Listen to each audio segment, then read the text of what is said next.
Bands now for game number 2, guys. And the question will be, can Samsung bounce back, or will Longzhu take a really much-needed win? Because you have to say, if Longzhu wins this could be a massive turning point in their season. They already had the first blip, but this would certainly be the true data point, taking down a top team like Samsung, and it also would start to be mini panic stations for Samsung after such an impressive start. Losing 2 on the trot, one of them understandable, the other one a big surprise. Who's to say how their season would rebound after a loss to Longzhu? Well, same bans for Longzhu, Nidalee, Azir, and Varus that we saw in game number 1. Rise has now been removed. Rek'Sai too. And the Rek'Sai. So no first pick Rek'Sai here to give over to Chaser. Rek'Sai has really shot up. It's been by far the highest win rate jungler. It was at 67% before tonight's games, and I believe has only gotten better from there. Wow, taking out the TF even though they're on red side. So Vladimir, which was banned by Samsung in game number 1. And Swain still available. I don't think Longzhu's going to pick Swain Vladimir. Stop it. You stop that, Papa Smith. You stop that. It's not going to happen. So Karma, though, up. And are they going to take some sort of jungler here? Now, Karma Sivir would be no movement speed for the Vladimir. Would be nice. They could take away the Gragas. Usually Ambition has defaulted to a Graves when possible, just because he does output so much damage in teamfights due to his skill in terms of actual teamfight positioning and his experience from his mid lane days. I think you have to take the Sivir to give Vladimir another option to actually get into those teamfights, much like Swain. Sustained damage mages can be kited out even if they're able to take Ghost Flash in the mid lane.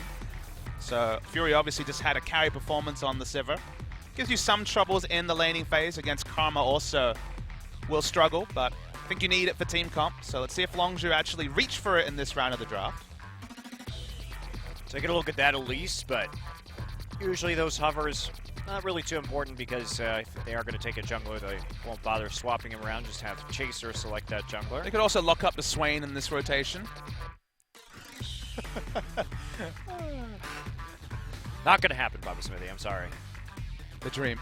It's not the dream. The Tilt Monty dream. There you go, there you go. Tilt Monty That's dream. what I'm most interested in. Well, Sivir Hecarim, that would be a hell of an engage. Oh! No, Chaser. You wouldn't. You wouldn't. Oh, okay. I got really worried Those there. some pivots right there. I was Yeah. like, really? It's the Wukong time? That's when your coach gets mad at you, because if you accidentally lock in one of those, you look like a goddamn fool. Is that like when you end up with a Trundle and your name's Cloud Templar? Yeah, that is what happens, actually. The hard random, And never then, forget. And then everybody just hovers over it till the end of time. He's still dealing with that like 4 years later, Papa Smithy. And then Riot releases a new splash, and now Dongjun's in on the fun. Tarek all the time. Okay, so Samsung now. We'll have to see if they are going to reveal where this Karma pick is going. You'd have to think Crown, given the fact that his DPS has been, or DPM I should say, has been so high. You don't really want to show it now, though, do you? I guess maybe leaving your counter pick for top lane. Does Cuvée have a carry? That's kind of the question we're left with, because if Cuvée has a carry, sure, you can leave it. And the Vladimir answer from Faker was the Anivia, and that has always been the ability to wall off the Vladimir and either take him down quickly or separate him from the team fight is strong. And it will be Anivia, but this does mean Anivia and Ashe, so both those carries, very immobile. Yes, but also have ice synergy. I don't think you considered that. That's true. The Frosty champions. That's right. Okay, so where is Longzhu I think you take Jhin here. going to go Oh, after sorry, this? they've already got a Sivir. They have the Never mind. Sivir. We also don't know whether that Vladimir still theoretically could go top lane, but the fact that Expression hasn't switched over his Summoner spell yet is a bit indicative of a lack of a top lane Vladimir. You saw the hover on Lissandra. We haven't seen a lot of Lissandra, but anyone that can get onto the back line is going to be pretty happy if you can take down either the Anivia or Ashe. We saw the Irelia lock. The Irelia play was good from Expression, but he goes such a tanky build that he actually had pretty low threat by the time the late game rolled on. Now, if you fight early with Trinity Force tanky, for sure you can take down an Ashe, but if you wait long enough, you do kind of get outscaled by even just base stats, because you just don't die in one rotation of spells, but it will stick with what worked. They'll stick with the Irelia, and it confirms the mid lane Vladimir. So that Anivia will be quite happy into that Vladimir, and the Trundle would be, I think, a bit of a mistake right here because it does give a little bit of carte blanche to this Aurelia to build damage and actually match up with the Trundle in the early game. We did see Trundle win that laning matchup a couple of days ago, but that may have just been Duke being too damn good for Beyond. I think that's likely. Well, I mean, it's a fact, but also Yes. we need more data points for the matchup, and we're going to get them. So if we do see 1v1, it'll be interesting to track because just the Grasp of the Undying Trundle was able to take out and effectively solo kill the Aurelia. Somehow I doubt that's going to happen again this game, but we did see a solo kill from Expression last game, if you remember.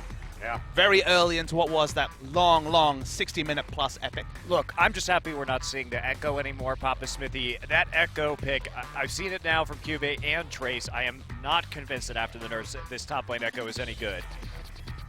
But Longzhu here, trying to bolster up the Vladimir engage with a Sivir ultimate. I mean, Vladimir and Aurelia are both going to be running in with the Sivir ult. It's pretty elementary stuff. Yeah, but having to deal with wall, having to deal with volley, having to deal with pillar, having to deal with karma speed, I really don't like Longzhu's odds of being able to engage a 5v5 team fight. Well, set up a winning split lane push, maybe take some dragons, otherwise could see another long epic, or maybe it'll be Samsung steadying with a victory. I'm curious about this Trundle Aurelia matchup too, and if we can see Longzhu perhaps winning the 4-1 split push, does seem a bit unlikely. So we are going to head into game number 2 of this series right now. Of course, Longzhu, after an hour-plus long game, did eventually snatch that victory, and they are looking to close out 2-0. So let's get on to the Rift.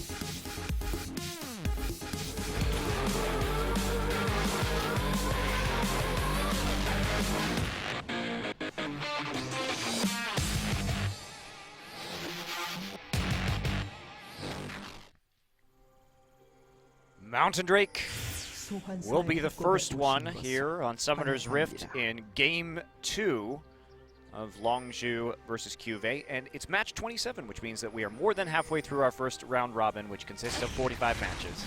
That was quick, but does mean there's going to be plenty more top-level League of Legends in this season as we start to cement the teams that will be representing Korea at the World Championships in September and October. Looking at the Keystones, Fury is going to be going for the Warlord's Bloodlust, and Coco has been sticking with the now standard Strength of the Ages for Vladimir. Well, when HP becomes AP, why not, Papa Smith? Well, I mean, more AP now with the changes. Conversion rates are good. The exchange rates have changed, so now health is the investment target for Coco. I didn't know there was an Earth Nami skin.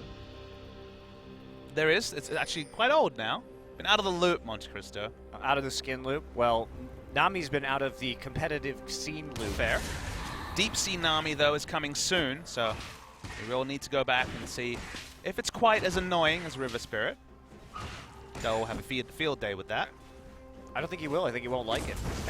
Well, he has a field day not liking things sometimes. You know him well. We both do. I thought I was the one who had a field day not liking things. It's true. You don't like many things, man. But I do like Aurelia versus Trundle matchups and seeing how they unfold before our eyes.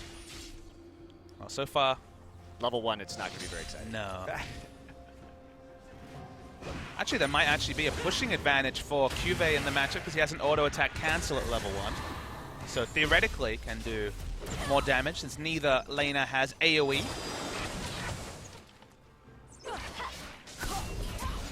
Poking. Coming down the bottom side. Coco is going to push. For now, but pre-6. Yep. Pre-6. Brown with the Glacial Storm will be able to deal with that. Worth noting that Anivia was nerfed a little bit on this patch. It was all about the mana cost of the ultimate going up. The big change in the rework was the fact that now the AoE from the ultimate does start very small, so when it comes to the pretty standard launching the E, then casting the R, you have to be very accurate. It's not as forgiving as it was before. It used to have a much larger radius at instant cast. To reward skill more, which has kind of been a trend from Riot when it comes to reworks, and can't help but enjoy it, because then when you see the players be pulled off, you can know that there's a significant outplay. Folding. Yeah, I do like the general direction that Riot has gone with new champions, having these very high skill caps. And as well as, like you say, the reworks. Changing out a lot of the very, very, very boring champions like Shen. Ruler actually eating a bubble right there and coming out worse in the trade. Do you think they could apply Occam's Razor to the lore and fix that too? They seem to have fixed the mechanics. There's some things that are so broken you can't fix them, possability. Sorry. Oh well. It's worth a try. These things include the client, a replay system, and the lore. How do you feel about sandboxes? Okay, well, Chaser comes in for the gank. We see Coco trying to come up here as well. Cube going to get tagged by the Cocoon. Doesn't have to use his flash, though. And they do see Coco on a ward. He was trying to get that little bit of a speed boost. Ironically, they actually wanted Expression to open up because he was down 100 health, so it would have been a stun on the E into the Cocoon. But because Cube was smart, had that spider sense, moved back early, it had to be Elise, took a chunk of damage, and then Expression realized even if he dashed in, wouldn't be anything really ventured. So, anything gained from the venture, so just backs away. Well, we almost had a moment of excitement, possability. Nope, no excitement allowed. Perhaps the excitement is that Expression is now wrecking Cube in terms of farm. Cube had the TP. Well, I mean, he hasn't backed yet, so the wrecking is kind of minute. Well, we will see a potential wrecking. That's what I'm hoping for. Ruler getting wrecked. Yeah, Ruler definitely getting wrecked right there. Pops the shield. Well, it's tanking up a few minions and also the Karma, so the damage trade does, while not equalized, go a bit better. Coon flies wide. Bishop gets eyes onto Chaser, though. Both at level 5, so it's one extra creep score over to Ambition. Expression with TP, but considering Cube already used his. Wants to keep on that pressure right now. Continue his wrecking. You can see a little bit about the matchup in terms of the itemization. It's actually a Ninja Tabi rush from Expression. Yeah, it does. Just chunk out the likes of Cube, sending him back underneath his turrets, and Wraith is going to be the first to die as Fury flashes for first blood. Why was Wraith there? To die to Fury and Pure. But Ash had already recalled. It's not like Wraith got to lane early to try to hold the waves. He hasn't bought anything, so he hasn't shopped. That's actually really interesting. You can understand supports like Wraith who've been playing a lot of those melee supports trying to be pretty aggressive at trying to freeze the minions, but on Karma, just like Bard, it's not something you can do, so we'll have to see a replay to get a little bit more information, but a donation over means very early BF Sword boots and also the dagger for Fury. I think he just got owned by a bubble and then ignited. That would have happened. It's just, why was he in range for a bubble? That is the question that will haunt his nightmares, no doubt. Ambition trying to punish this, but Ambition caught alone. Trundle Pillar will divide Expression away from Ambition for the moment. Chaser taking that damage. Flash, though, from Expression. Blade Surge, and then the ultimate to finish the kill. Oh! So Pure made the roam. Another bubble was relevant. Cuve's taking damage too. Yeah, is Expression going to go? No. Turns right around. Subjugate had been used, so could have been dangerous to continue following underneath that turret, but he got the win anyway. It was actually really smart from Longzhu. You would have thought they'd back away, but remember what Expression invested in boots too, so he would always know Aurelia's fairly high base movement speed and boots too. He would always catch onto Ambition, who had no boots. Flash, Blade Surge was enough to take down the kill, and we talked about some of the struggles in team fights. When you start loading gold onto carries, those struggles go out the window. Yeah, that's... Longzhu needs to keep this up, though. Like, they have to keep the advantages rolling because Samsung, their zone control, their kiting is far too good. And we know they know how to play to these win conditions in the late game. You do not want to go into a late game 5v5 against Samsung's comp if you are Longzhu with your composition. It's just not going to do anything for you. I mean, there's chances so you have to win now. Sure. There's chances you can win a late game, but it requires more on Samsung not using their resources effectively because on paper they have the answer to what Longzhu are trying to do. Yeah, and Samsung is the team that I would not bet Sure. against to make those mistakes. I mean, I've seen CJ make the mistakes against the Vladimirs in the late game. Samsung on a very different level, and they've shown that they can play nearly perfectly in those situations. Coco really now respecting the matchup with those extra data points supplied by Faker. He's going to go potentially straight for the Spirit Visage. Of course, could still pivot into Hextech Revolver and thus the Proto Belt if he wants to, but for now, Spirit Visage very much on the menu. And, I mean, the Drakes are the other things to talk about because the Drake RNG is really working for Longzhu. A couple of Infernal Drakes. I mean, Coco double scales off ability power, so can really get massive. So even if it's just the Hemo Plague and one rotation of spells, then just being cordoned off by Crown, that might be enough to turn the tide of a fight. Kiwi trying to trap up Expression here, but Expression's playing these really smartly. He's always been a good Aurelia player. This is something that he will feel very comfortable with, harkening back to the early days of his career. But isn't it fun that, you know, we had the three, Smeb, Duke, Someday. Those were clearly going to love 6-11, and we haven't even seen Smeb on the Triforce carries, but we forget someone like Expression, who once was a feared top laner, who loved his Jax and Aurelia, and now the meta switches to him as well, just as Longzhu finally seemed to get an identity as a team. Couldn't have come at a better time. The double bonus, well, that'll be a little bit of a steal there for Crown. What is veteran moves going for Ninja Tabi first? We have not seen Boots 2 in a long time. Ninja Tabi target buffed on this patch up to 12%.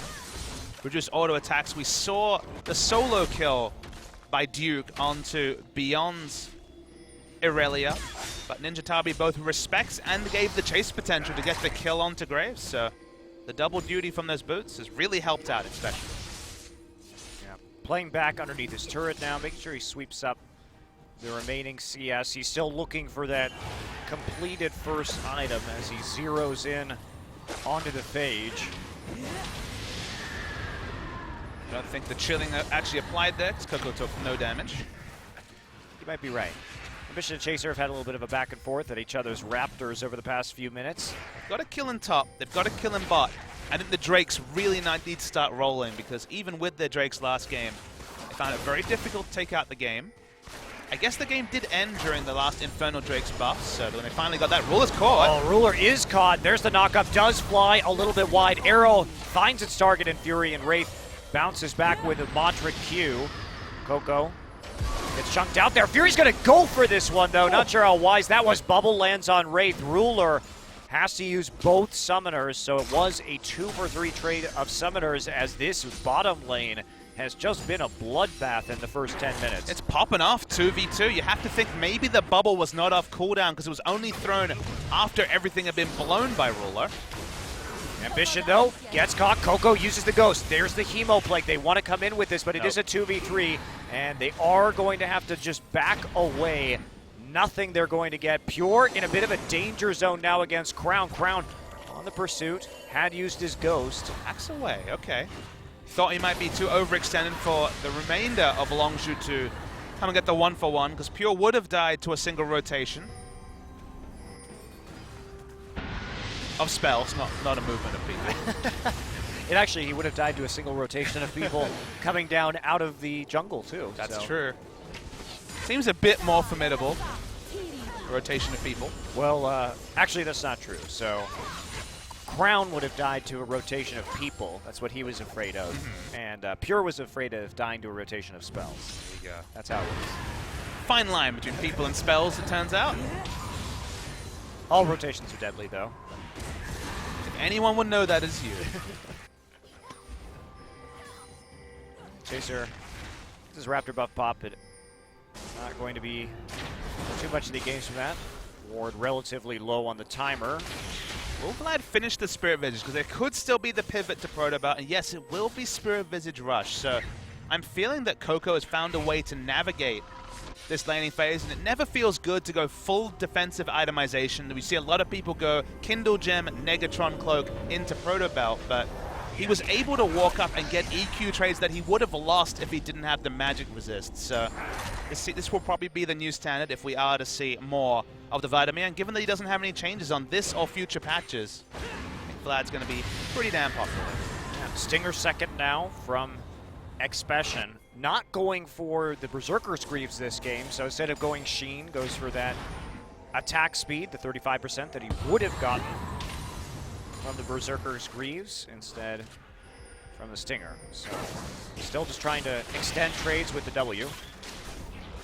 Mission needs to be careful. Expression's coming in, so's Coco. Yeah, Coco just blasts in there, and there it is. Oh.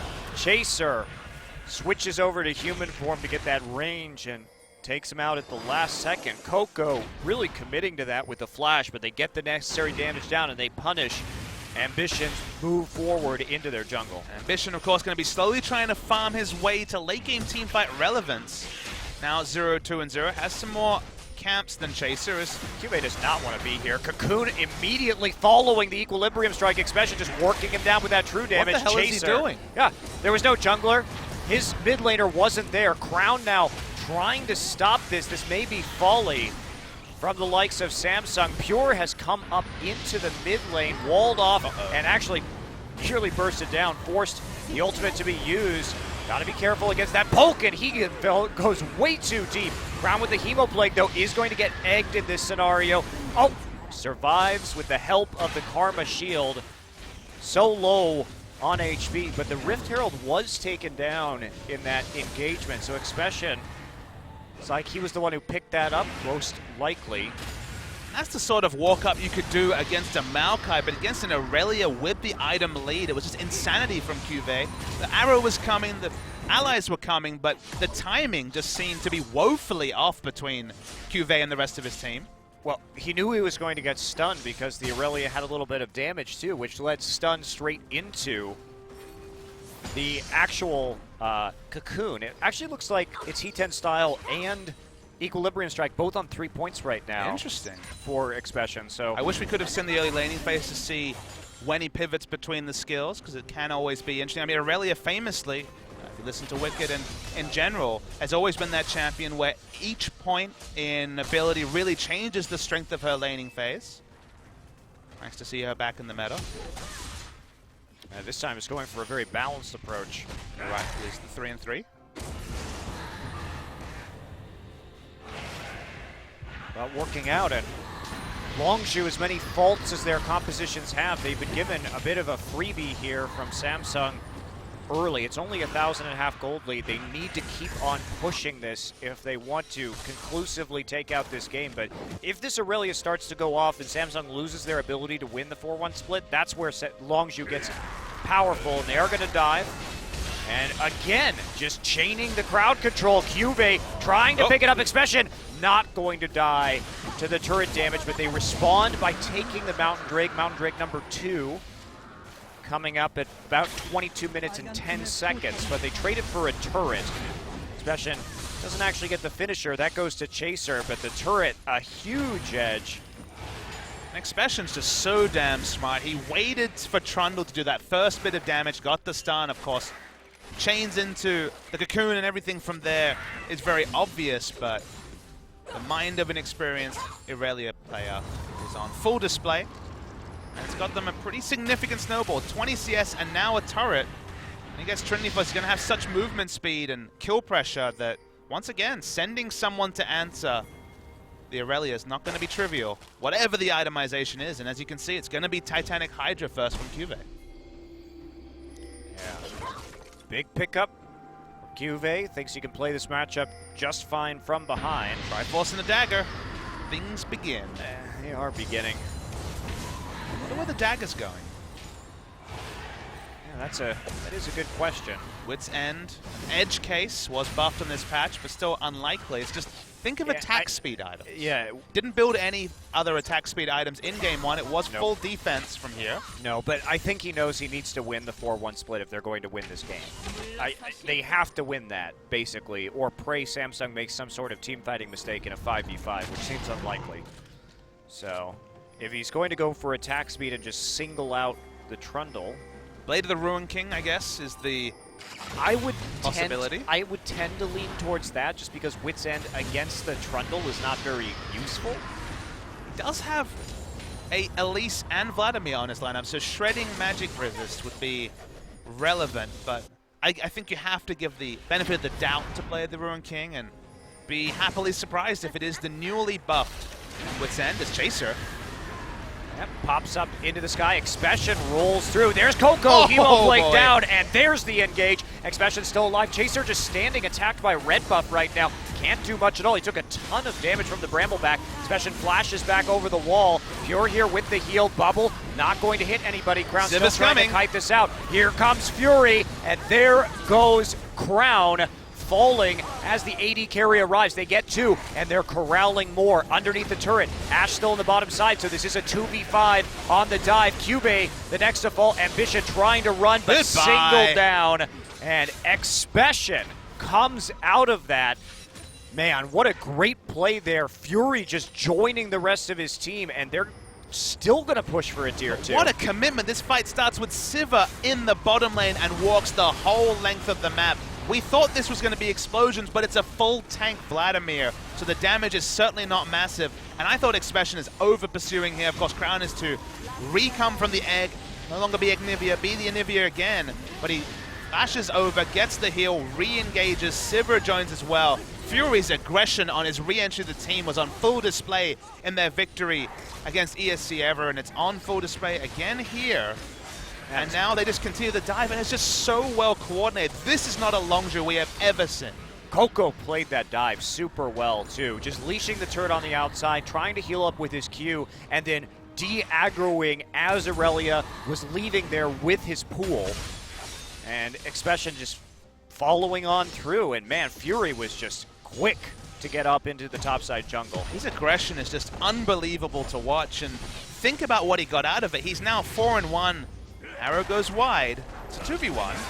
Wow, okay, so the stun comes in. He actually used that subjugate early to give a stun over. Yeah, to give a stun over. Now Expression tries to get onto Ruler. Doesn't kill him, thanks to the heal, but Ruler had to use both summoners to escape, and Longzhu can't make a play. Fury did use his heal as well, but the turnaround, you saw that damage from the Aurelia. Still no clearer onto what the item is that will be built out of this recurve. Both, I believe Wits End and the Blade of the Ruin King both build out of it. Yeah.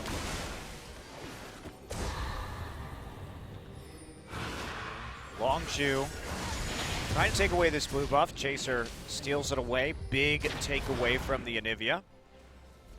We have 1 minute and 30 seconds to work with before Mountain Drake number 2 hits the rift. Aurelia respawns, Home Guard, Trinity Force, Boots 2, very quick, so be able to answer wherever on the map she's needed. Doesn't have teleport, but neither does Cuvée.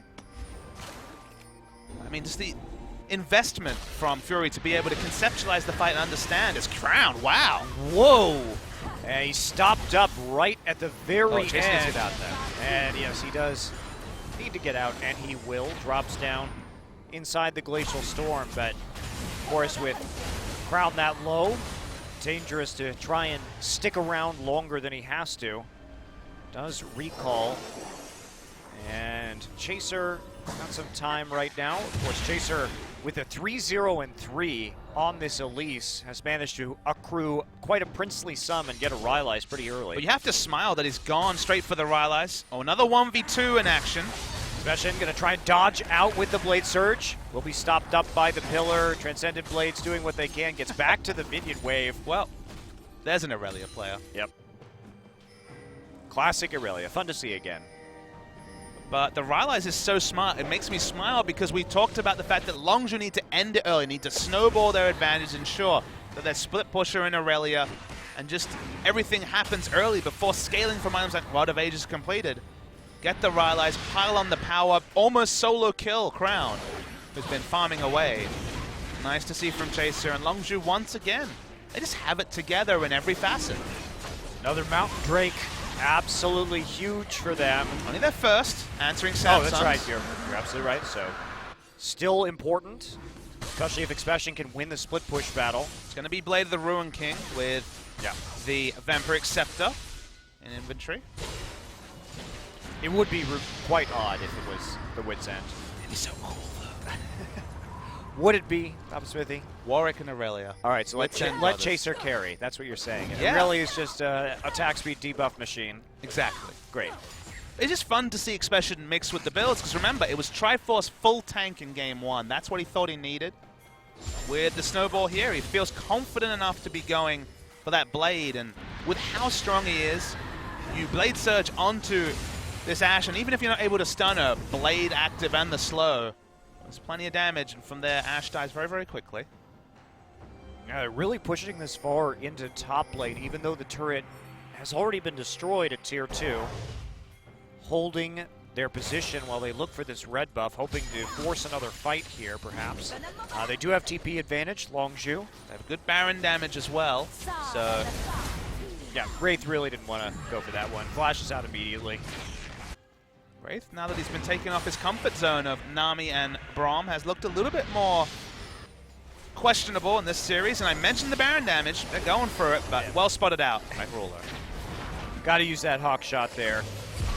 And, well, a flash cocoon just misses from Chaser. Ambition has the shield onto him, and with the wall stopping up everybody but Chaser, it's not going to work. They did get both summoners from Crown. A minor win. Expression still trying to go even with Cube right there. Cube did have to pop his Subjugate in that duel. Attempted to re-engage here. And Hemoplate goes down, but there's no follow-up damage. Gogo gets a nice regen, tops himself off. Zoning Hemoplate. That's right. Interesting to see Longzhu still trumpeting around this red side of Samsung. You mentioned it before, no inner turret to really target down, no way to get a push onto the inhibitor. It's understandable when you want to take Baron, but you've tried that once. And for now, I just want to engineer a way to take this outer mid lane turret, because once again, Samsung's been sticking those outer mid lane turrets long time. Ambition just on the edge of that cocoon range, knowing this limits very well. Longzhu just repeatedly attempts here to try and Death Brush. They do have some very good pink wards around the Baron, and there's no information available right now for Samsung. But doing this at Baron really requires that mid lane turret to be down. Otherwise, this keeps happening. We've seen this before. Standstills. Ambition is just daring them to do this Baron. And yes, they are going to take out that pink ward. Ambition's also equal level to Chasers. Oh, this wow. Tidal Wave. And there's a knockup actually coming through on the bubble. Great bubble. Crown eliminated. Coco uses his flash to get in and under with the pool, so they instead make a pick with the use of the tidal wave as Samsung tries to clear out that pink ward, and this will surely be a Baron for Longzhu unless Ambition can have a magnificent steal. He might get a 50-50, doesn't have vision though, they're holding off on it. Gets the vision now, It's still at 1500. Well done. Well thought out by Longzhu, and what a hero play. The ultimate into the flash double bubble from Pure. I think this guy really has it on. I've been really impressed with Pure on Longzhu, because in a team where everyone has had their chances to struggle, Pure has probably been their most consistent player over the course of the year. Yeah, we have to talk about his Bard too, which has been pretty solid. And his Braum, also a champion that he has typically excelled on, so that was a hell of a job getting a pick, though, from Pure. You're absolutely right. That's like, you could make that play, and Pure probably should be the MVP of this game already. Insane. Just insane that he pulled it off, because remember, when you use the ultimate, you do get a little bit of extra movement speed. They were like, oh, damn, a tidal wave, that's a problem. And then the flash double bubble onto both Crown and Ambition. Oh, boy. Gross. Well, big play sets up a big Baron for Longzhu, as they may have just snowballed this early game into some massive success. Well, look at Furies. I got 3 items. I got a red pot. Let's do this, guys. I'm ready to go. That basically says it's all in turret dive time. The only reason you would go for that earlier red pot, keep it in the inventory, is to make a play in the next few minutes with Baron buff. Certainly is the window for that, as the gold lead is extended to over 9,000 for Longzhu. Yeah. Rough times. But now you look at the schedule and you really have to start re-evaluating. If they take out this game, suddenly every Longzhu game, whether it's against a team that they should beat down the bottom or a top team, suddenly looks damn interesting. Well, maybe they'll just Jin-Air it, lose to the bad teams, take wins from the good teams. The Robin Hood approach. Yes, they were called the Robin Hood team here in Korea, because they They took from the rich and gave to the poor. That'd be great. But I mean, Afrika, they had the rise. It was much later in the season than Longzhu did. So then Longzhu has started, but Elise. Just waiting for the wall, you know, whatever. GA actually already onto Chaser. This is the ultimate let's turret dive. GA Elise. Oh my god, Cube is just getting slaughtered by Expression. Only the turret is going to turn him back in conjunction with the ult from Trundle. Expression doesn't have teleports. If he backs, he will have to walk all the way back. Won't have enough lifesteal, even with Blade and W, probably to heal to full anytime soon. He's spotted on a ward as well. Yeah, just heading back into lane, clears it out with the help of the Baron. And they look like they've decided it's time to go for the third Mountain Drake. And now Aurelia will be better at taking turrets in front of a Trundle. And taking Barons, nice. Nice. Cloud Drake, the one that no one will care about. Yep, will be the final one. Unfortunately, we did see Longzhu take it mere seconds before 29 minutes, so we are saddled with Cloud Drake in this game. Bad times. The only Drake outside of Mountain. What a spoiler. But that's the thing.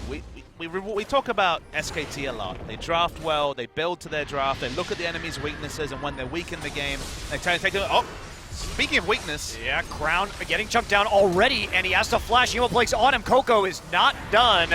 And there he is, dies underneath the turret. No egg passive for him, able to be popped. So Coco zooms on through with the help of his two summoners, and this Anivia is just not doing anything. This immobility is really being exploited, even with Ghost Flash to answer, and Coco's still looking to poke under turrets. Chaser as well. Yeah, there, just keep on going. There's a tidal wave.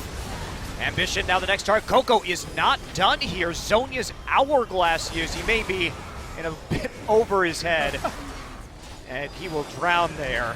Longzhu's dreams of ending the game, suddenly. Well, Cube, focused down by the likes of Fury and Expression, gets too far in front of his team. My kingdom for a minion wave, says Longzhu. Yeah, still 2 for 1, still an inhibitor. Hard to argue with that performance. That kill onto Crown was mighty impressive, but it was a long shot for them to win the game there with the Baron buff expiring. But Coco getting that kill to start things off before he over-pursued. The Flash Ghost ult, after the ult to get the Q. Newest damage output even with this fairly low damage VAD build, although now with Rylai's and the Zonias, it's starting to pile up. Again, we talk about SKT and just knowing their limits, knowing what to do. Longzhu have played to their win conditions of early domination, snowballing the Aurelia, buying items to allow them to finish the game early. Red Pot from Sivir, the Guardian Angel into just pure health for Chaser.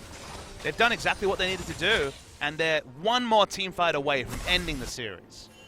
It would be a huge statement. I mean, Longzhu, this team that came in with so much hype, spending so much money to assemble a truly astounding array of talented players, 10 of them last season, taking some #1 players in solo queue like Fury and Crash, and they just have been so pathetic, honestly, considering how much talent and how much money they spent. But now, if this is actually real, because if we talk about challengers for SK Telecom, you need a certain level of just talent. As Coco dodges out of that arrow, no real attempt or ability to follow up. But if we just talk about talent, you need a team like Rox. You need a team like Longzhu to even match the SKT players head-to-head. And if Longzhu can get it together in teamwork, they may be a real threat. Let's wait till they close out this game to really pile on the superlatives. It's been excellent 32 minutes. They definitely look like they're one fight away from ending it, but so far, Samsung have held true. When they do go for these turret dives, they will be really opting into Crown, who may have his passive up by then, but definitely will be able to kite back and get big value out of the wall. So the game doesn't end for now, but objectives like Baron and Elder Drake, when that eventually spawns at, I guess, 42, 41 minutes into the game after this Cloud Drake, may finally cement the victory for Longzhu. Yeah, Baron up in 30 seconds too. And Coco, especially doing Drakes. enough work. Yeah, like you say, the Mountain Drakes make short work of that inhibitor Cube. turret. And there's a big Hemo play. Cube in the front line yet again. He will be the first to fall in this fight. Coco with the finishing blow. That's going to be the second inhibitor in favor of Longzhu Gaming as they make their exit out of the base right as the Baron spawns. The one prediction I feel good about that's kind of coming true to me was I wondered about Cube, I wondered about 6-11 and the meta shift, and I think this series cements to me that the warning signs certainly seem to be ringing true.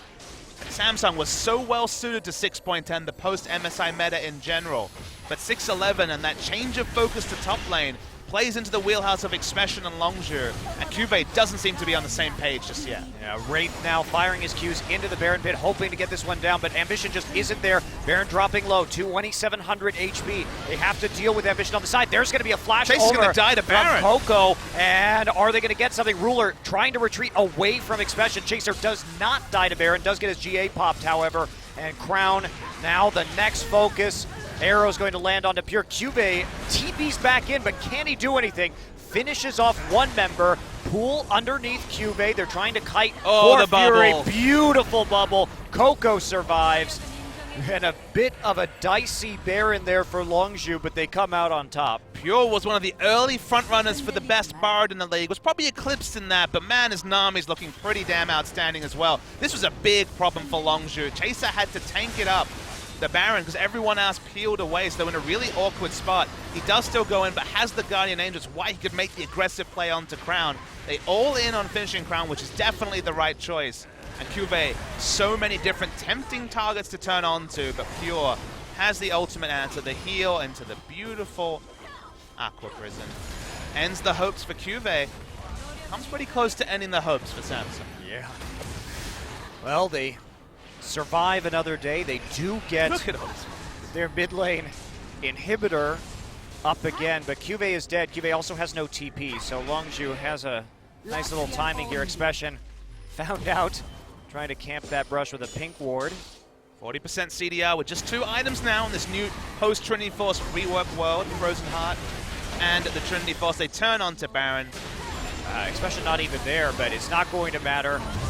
No chance, as Cube still on his way out of the base. So Baron taken once again by Longzhu, and they start their push up, trying to get that middle inhibitor down once again. Elation on the faces of the Longzhu members. It's just a few minutes away. I think this is the push they intend to end the game on. Items just stacked up on so many members. 14,000 gold lead. Longzhu Gaming have finally, it seems, taken the next step. Expression low, is nailed by the arrow, had a blade surge into the enchanted crystal arrow, have to run around the side of the wall right now, the help of that Sivir ultimate, but they turn again onto the last inhibitor turret. Fury stopped up in that glacial storm temporarily, but they're still working that inhibitor down. That's going to be the inhibitor falling. They now have all 3 dead. Nexus turret has to be saved with a pillar from the super minions. Can they finish the game right now? It's Bottom lane minion wave still far away. Top lane as well. It's only 1 minion wave, and it's just starting to come for Longzhu. Yeah, may not be worth pushing too hard for Longzhu right now, but Coco does use the Ghost, trying to get in. Cube focused immediately. Ruler has to fall back. Coco still on the flank right there, harassing the AD carry and support. Tides of Blood onto Ambition. Expression trying to get the kill. Can't quite make it work. Coco not going to get hit by the stun from Anivia, but they're just working down these turrets, and that is going to be the end of this game. Longzhu Gaming rolls to their 4th consecutive game win, their 2nd consecutive best-of-3 win, and a big upset over Samsung. And this is the sort of sideways turn that makes the LCK Summer that much more interesting.